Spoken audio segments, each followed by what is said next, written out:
Welcome to Creepin' It Real. I am Judah. Let's talk about the movie Smile 2. But before we do that, I would like to ask you to please like, subscribe, and share. And if you are on the platform Instagram, I am also there where I post little snippets of each review, something that I find funny. Creepin' It Real Horror, because Creepin' It Real was already taken. So if you want to go there and check me out. Also, I'm part of a decent horror chat called Horror Heads that's run by the Horror Beast. So if you want to reach out to the Horror Beast and see about getting added to one of those chats, I would highly recommend it. There's always conversations going on, a lot of good people on there. Okay, let's check out this trailer. Let's talk about the necessity of this movie or lack of. I need you to listen to me. Something really bad happened. As per usual, I will be pausing and talking during this trailer as to break it up and hopefully avoid getting a copyright claim. I know I was kind of pooed on last week by the co-host Jake, but this is a necessity that I have found doing this. I just want to mention first off, the first movie, Smile, gave me no reason to want to watch this second one. I came away from watching the first movie, Smile, and just kind of being like, whatever, it's just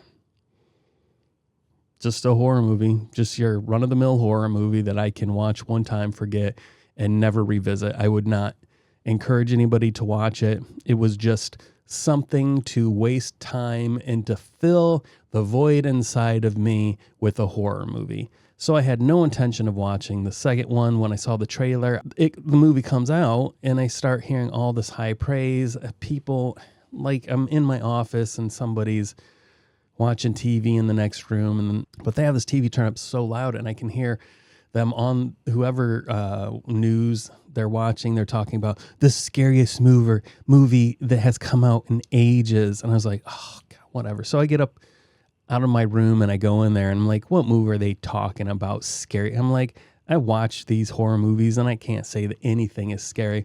So I stood there and waited, and lo and behold, it was Smile 2, and I was just like, baloney.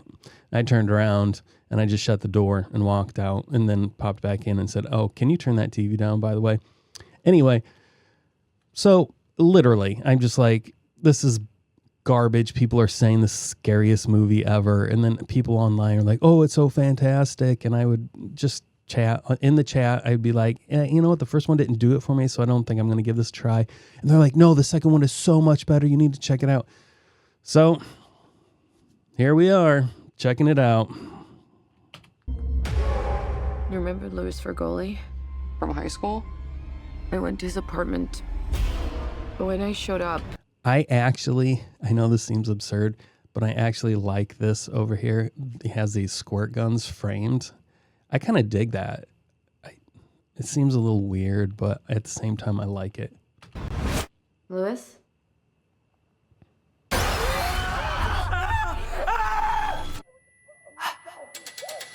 No! Get away from me! What?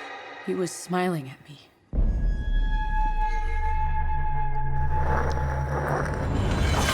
That's the part right here. When this happened in the trailer and we were there, me and Jake just died laughing.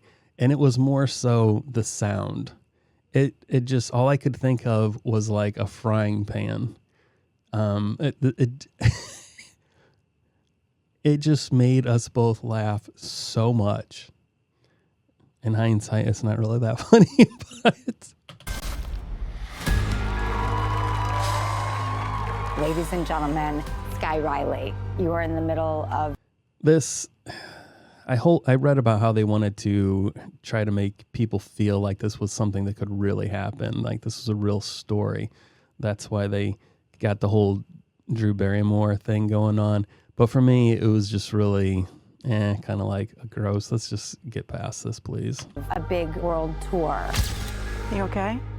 I keep seeing this face everywhere. This guy right here. Oh, I just noticed. Gosh, dang, they did this guy dirty. Look at all the dandruff. Can you guys see that? Man, they just did this guy wrong. This scene frustrated me. Look, there are people out there who don't understand boundaries, for sure. And they just made this guy, he's like a super fan, kind of a psycho who's all like, I'll make you happy. We can be in love together, and I'll do everything. I'll treat you so good. He was a weird guy. But you don't have to look like this to be a weird guy. I mean, there are people that are well manicured that have some serious mental stability issues. So I'm really offended. Me as somebody who's mentally unstable, I really am offended by the fact that they make this guy look like that. But if I took my hat off, the similarities would be almost frustrating. Other than lacking this the skin issue that this guy has and the mustache, if I took my hat off, it would almost fit me to a T. Dang it, let's just keep moving on. This thing is a parasite. You witnessed a death. Now it's latched onto you. 911, what's your emergency? I've traced the string of deaths to you. Nobody has survived longer than a week. Skye. That scene just a second ago that they showed with all those people like running, crawling through that hallway, I really liked that. This movie on a whole, I could live without. Again, it's just one of those movies that I can just say, I've seen it. If somebody's interested in talking about it, I can talk about it, but it's not something I would be like, you have to watch this. It gave me, that scene in particular, kind of gave me feelings of a movie that I really do enjoy, which is Spirited Away, the Studio Ghibli film, The No Face, after he has been eating people and ingesting, and he has all those arms, and he's kind of like chasing after sin. That kind of gave me that vibe, and I really like that movie. So, obviously, anything that's going to give me a feel for a movie that I really do enjoy is going to be a plus. Pull it together and get back out there. No, I will not let This scene right here, oh, she's got a little shiny booger. A little shiny booger right here. Good for you. Committing to that. This scene, she's being affected. All spoilers, by the way. She's being affected by, this smile virus, if that's what they want to call it.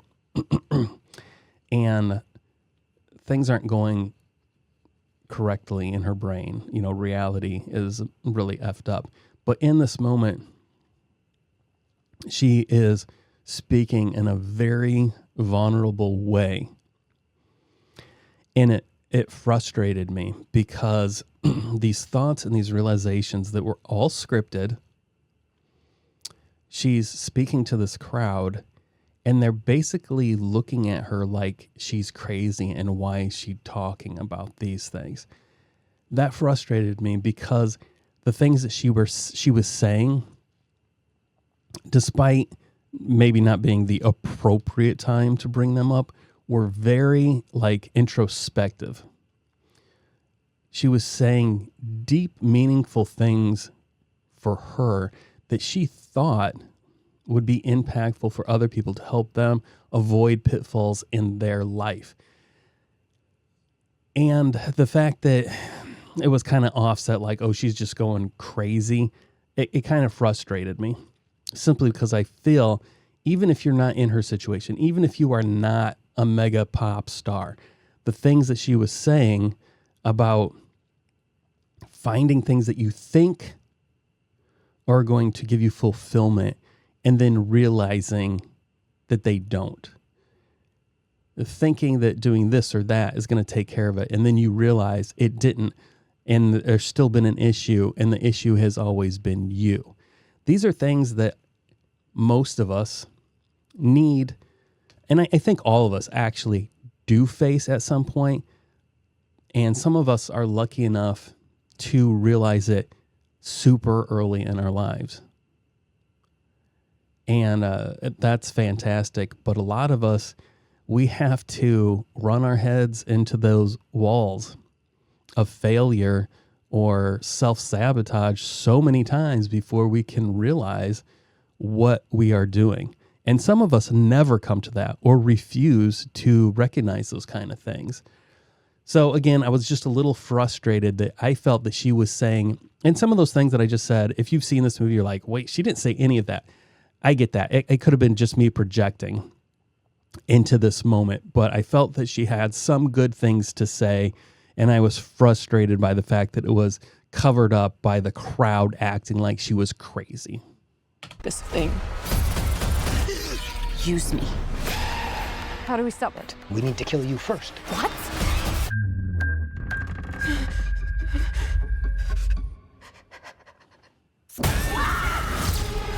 We have to end it. That little girl was pretty brutal, not gonna lie. No matter what. You're not in control. I am. I need to stop it, but I don't know how.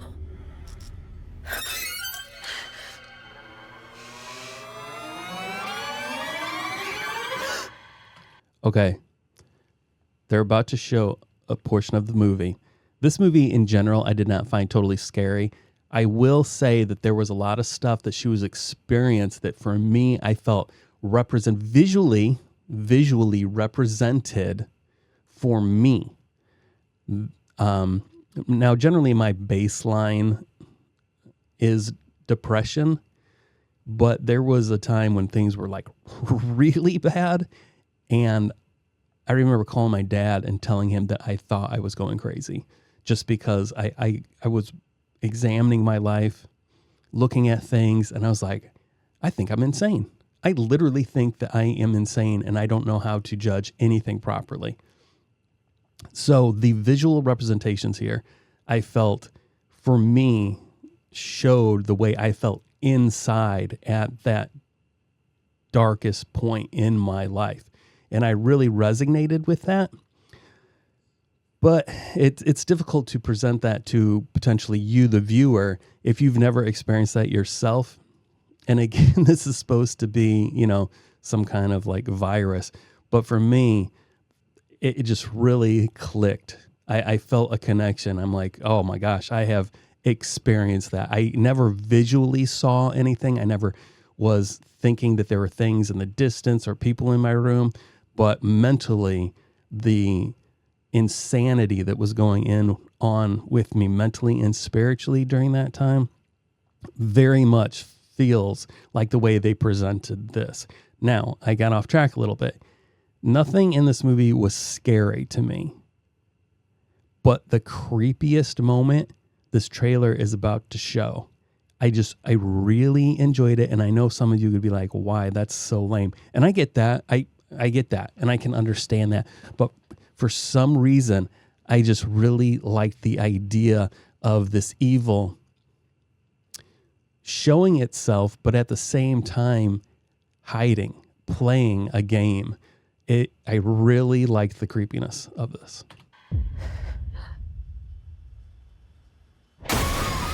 Okay, now you can only somewhat get the idea.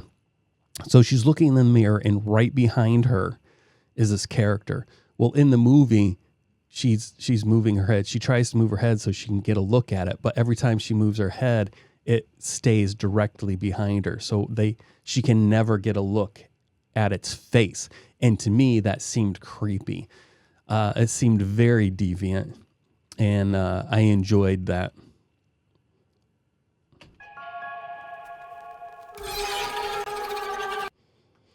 Okay, there we have it. That was the trailer. I'm only going to give this a 6 out of 10. We're going to go really fast. There's not much for me to say about this movie. 6 out of 10. And again, I've said in the past, I don't think there are any 10 out of 10 movies out there. I did enjoy this one more than the first one. Some of the people in the horror chat, they definitely were like, no. They said we enjoyed both movies, but they felt the first movie was better.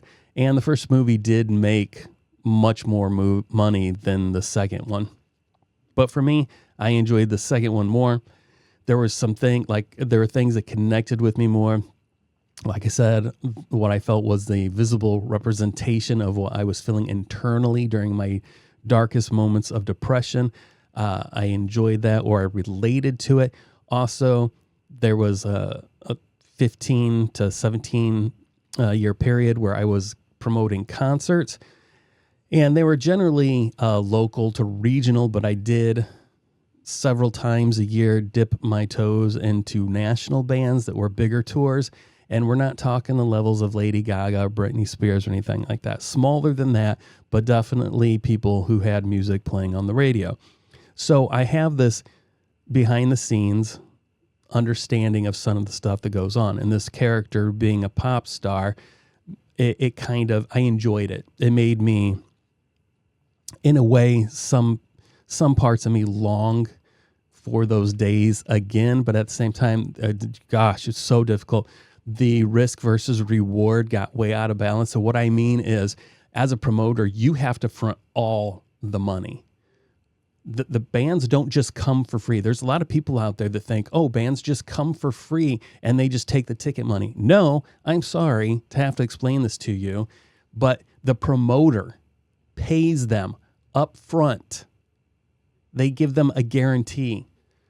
Depending on how big they are, it's like, okay, not only do we want you to give us a guarantee of this hundreds of thousands of dollars, but then we're also going to take a cut of the tickets. You also are the one that has to pay for the venue. You have to pay for the lighting. You have to pay for the food. You have to pay for the security. You have to pay for the promotion. You have to pay for everything. You are then able to present what you paid to the tour manager. He will look at it, and as long as it's all on the up and up and legitimate expenses for that show, they will sign off saying that you get to first, depending on how the contract is, depending on if the contract is gross versus net, you will then get to, man, I really went on a tangent here that has nothing to do with this movie. Okay, anyway, so depending on how the contract was written, you may be able to then recoup all that money first from the ticket, and then you guys will do the split of what is left over. Sometimes.